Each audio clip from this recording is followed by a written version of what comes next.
Remember your comic collection as a kid. What would your kid self think of your comic collection now? As a kid, did you think your collection would get to this point?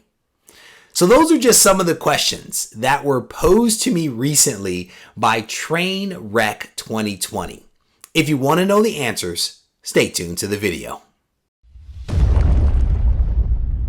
Reggie here, your friendly neighborhood bodybuilder and comic book collector, and I want to welcome you to another one of my videos. So as you heard in the intro, Trainwreck 2020 asked me a couple of questions, and I didn't quite know how to respond to him, but I thought that a video would be a good way to do it. Instead of doing it via text and comments, I decided to make a video of it. And I want to try to respond to his questions as best I can. So the truth of the matter is that my comic collection that I have now is basically rooted in the comic collection that I had as a kid. I was the type of kid, and I should probably say teenager, right? Because I was in high school when I started collecting. I always took great care of my comic books, by and large, right? I think we all had those comics that we thought were worthless. We knew were worthless. We always stuck them in the back of the box or in the very last box that was like half full, you know? And so we just kind of mistreated them. Maybe they were bagged and boarded. Maybe they weren't. Maybe they were in, a not so clean bag all the time. But by and large, I actually took great care of my comics. I always had them bagged and boarded. Sometimes I would double bag and board because I would, sometimes run out of money and not be able to afford new bags and boards. And so I would double bag some things.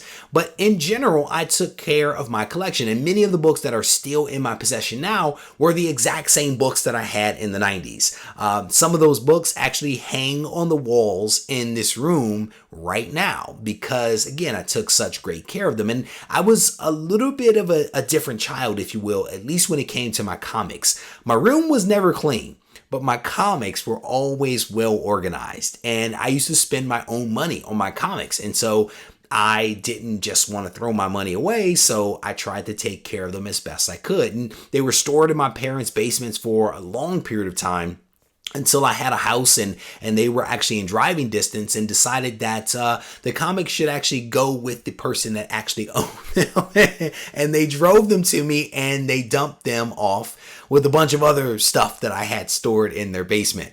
But my collection by and large is really rooted in the collection that I had back then, but it has grown tremendously. And I think I've told a lot of people this before. When I started collecting again about 2 years ago or so, it was really at the direction of my wife. My wife went out and actually bought me a collection, and I spent a couple of weeks taking my original collection, merging it with this new collection.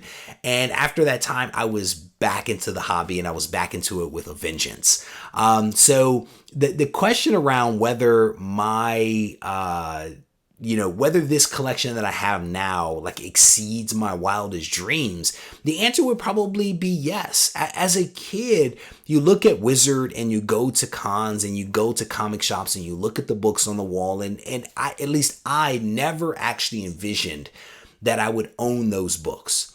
It never really crossed my mind that I would actually be able to buy many of these books, and which is a little unusual for me because I honestly have no problem setting really big goals for myself. It just never crossed my mind that I would actually ever do it.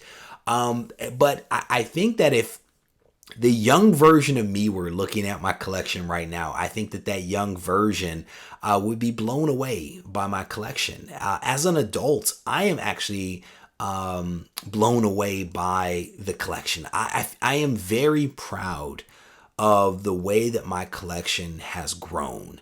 I am very proud of the type of collector that I've become. And that doesn't say that I have the ultimate collection. It's not to say that I know everything there is to know about collecting, because there are many people out there that will blow my collection and my knowledge out of the water, right? But I feel proud of what I've been able to do with my collection. And I think that's a very satisfying thing. Yes, I still want to make it better, but I feel like it was like maybe the middle part of last year where I felt like my collection was in a very respectable place. And I'm proud of that. I am proud of what I've been able to do. I'm definitely proud of what I've been able to do with this channel in terms of sharing my collection, sharing my passion for this hobby with other people, being able to engage with collectors literally around the world. That to me is what makes all of this so much fun. So let me refer back to Trainwreck's question to make sure that I've kind of addressed these things. As a kid, did I think it was get to this point? No, I didn't. Remember your comic collection? Yes, I do, because I still have it. I think I've pretty much addressed this. And one of the questions that I have for you guys is, how would you answer Trainwreck's question, right? Would the kid version of you have envisioned the collection that you have right now? I think if you guys are able to maybe answer that question, I think it would be a cool way for us to kind of explore this thing. Because maybe some of you out there, knew exactly what you were going to do. And maybe some of you are like me, where you just never really thought of it. And now that you are thinking of it, you are actually very pleased with the way your collection looks right now. So I'm looking forward to reading your responses in the comment section. Trainwreck 2020, thank you for submitting these questions to me. Hopefully this answers your question. If not, then maybe I'll just have to try again.